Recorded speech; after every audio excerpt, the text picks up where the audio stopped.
The dogs can talk, mom's unemployed, and the dad becomes a pilot. Sounds confusing? Well, it is. We saw Look Who's Talking Now, so you know what that means.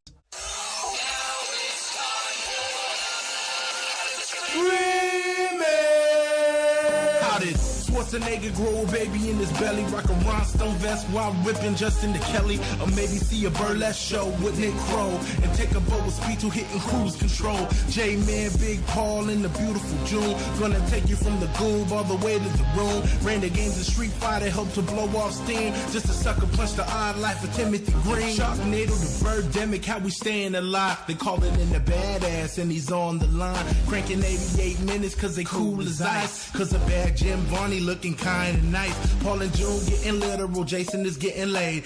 June is making sure all the monkey shots getting paid. They judge a bunch of movies while they're making the grade. Here's a real question for you, how did this get made? That's a good look, Haru. What's that smell?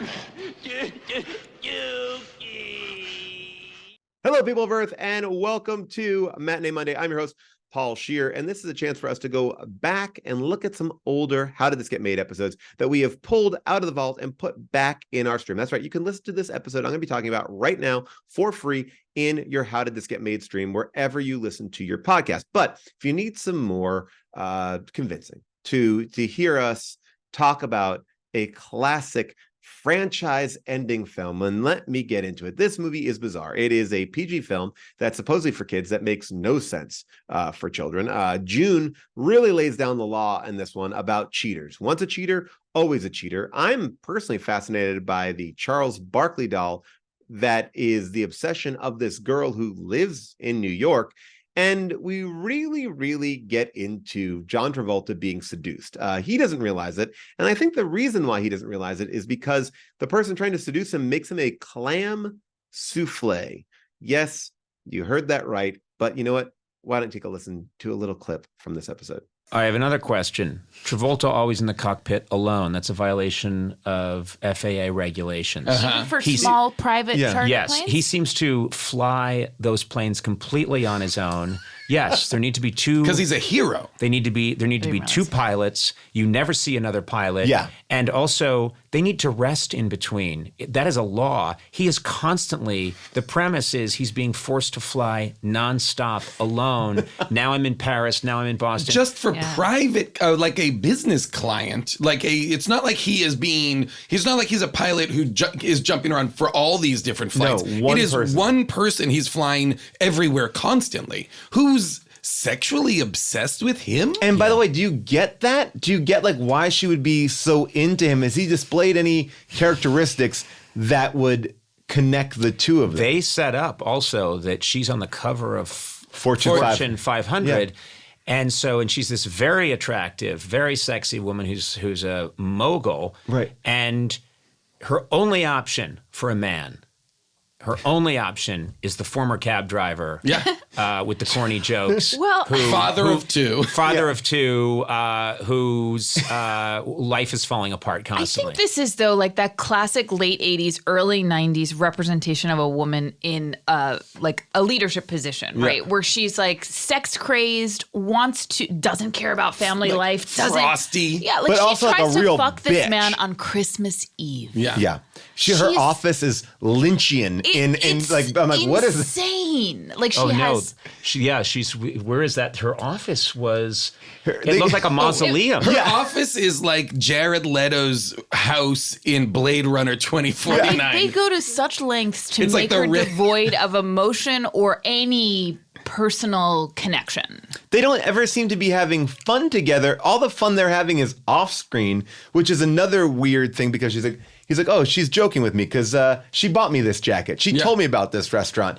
And then that makes Kirstie so furious. But it doesn't seem like John Travolta ever is cued in. Like John Travolta's character seems like the dumbest person of all time. Yeah, he doesn't seem to notice until they get to the cabin that like, wait, are you trying to seduce me? Yeah, exactly. And then quickly turns on her. And it's like, oh, I'm so embarrassed. I don't know why I would think that.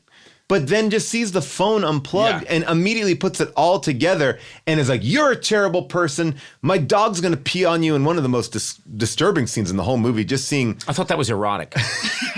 When the dog pees on the mean woman. Sits there. You know what? Yeah, that's a thing for me. I'm going to send you some videos. Just click on them. Oh, I have them. Just click no. on them. You cannot show me any dog peeing Believe me.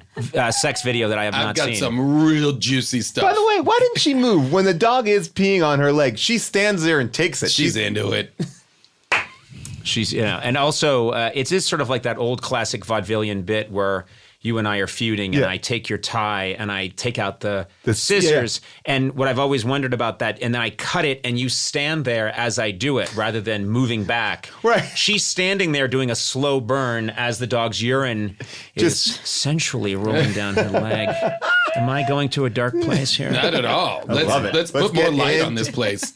It's a movie that just aggressively doesn't make sense at every step of the way. And I know it's like a small detail, but like I hate movies where it's like it's Christmas Eve, but yet that company's having a full-blown office party like on Christmas Eve. Like I get a Christmas party at an office. I don't get like the Christmas Eve party there. I also feel like dumb things are said like, I'm making him a clam souffle. Yes. Oh my God. That's Like, I flagged I wrote that down too. No one's ever made a clam souffle and no one ever will. Honest to God, if I ever am lucky enough in my life to find a woman to marry me and she makes me a clam souffle, I will straight dump her in that very moment, and I will not ever look back. I will light a small fire in our home, and I will walk away. It sounds like innuendo, doesn't it? Yeah. Yes. Doesn't it sound like, like, hey, if you're good, you're going to get yourself a clam souffle. And it doesn't mean anything that we think it means. Yum, yum, yum. Clam souffle. Again, it feels like this whole movie is done in ADR. Like they just like they get in there and they're like, just record a bunch of lines. We'll make it all work later on. There's another thing too, which is more in the zone of Kirstie Alley as terrible, terrible mom. Mm-hmm. And I don't know if you go in order, if we're jumping around. No, but, please.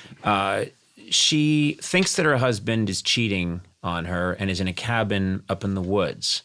So she grabs her children and her 2 dogs. Yeah. From their safe home. From their safe home. On Christmas Eve. On Christmas Eve, and races up into what we've been told is a snowstorm that's so crippling nothing can move. Yeah. And goes racing, and then in fact does spin out, roll down a hill, and crash into a tree. Yes. Yeah. In That- like the woods. Child services would remove the children from her care. It is a literal death sentence where they find themselves in the woods, down an embankment, crash against a tree, and she's in there with the kids like opening presents. And I wrote down, I was like, oh, in this moment, she's decided we're going to die here. I'm just going to let them open their presents. They were opening presents? They were opening presents. Yeah. Oh, yeah, in the because car. she was dressing them. Yeah, in like she was really like dark. It was, and I was like, oh, she's just decided this is where we're gonna die. Yeah, it's so like in I'll give them a Titanic good when, exactly. when the mom is like playing with the kids in the bed. Exactly. Yeah. I know. She is saying It's this over. is it. Yeah. It's been a great run. She is waiting for death's sweet embrace. Were it not literally for the dogs interceding in their situation, Kirstie Alley was prepared to just sit freeze to death. In a blizzard in a 1980s taxi with her 2 children. Now, I think this is a good time to discuss the wolves. Yes. Oh, because 100%. the wolves are disturbing in the. What do we think? I mean, look, let's just play a clip of the wolves' voices just to get the wolves talk The wolves are like a gang of evil wolves. Correct. Yes. Who are meant to. Yeah, this is take a listen to. We can. Yeah, here we go. Meals on Wheels. Mommy found another doggy. That's no dog, kid. Hey there, Mama. On your way to Grandma's house? So the wolves know about fairy tales. So the wolves know enough to know that wolves like They know their own lore. to grandma's house means that's where wolves eat. Wolves are well read. Yeah, that's true. Actually, I went to college with some wolves. And the wolves are speaking to her as if she can hear it, not going like, "Look at this stupid human." And look, their voices are they're definitely making a choice about the voices, but I don't know which stereotype I should be offended. It's kind of like riding the border of a couple different stereotypes. It's like, what is this voice of like, "Hey there, mama"? Yeah. I don't know what is going on I And they don't. double down on that when more wolves show up. Yes. Oh yeah. And I found that again, I was enthralled, and then that took me That out. took you out. This episode came about in 2018, and this was a super fun one. Definitely take a listen to the full episode right now, wherever you stream your podcast. Just download How Did This Get Made, and you will be surprised at look who's talking, because even though the dogs are talking, they're not moving the plot forward, which is a shame.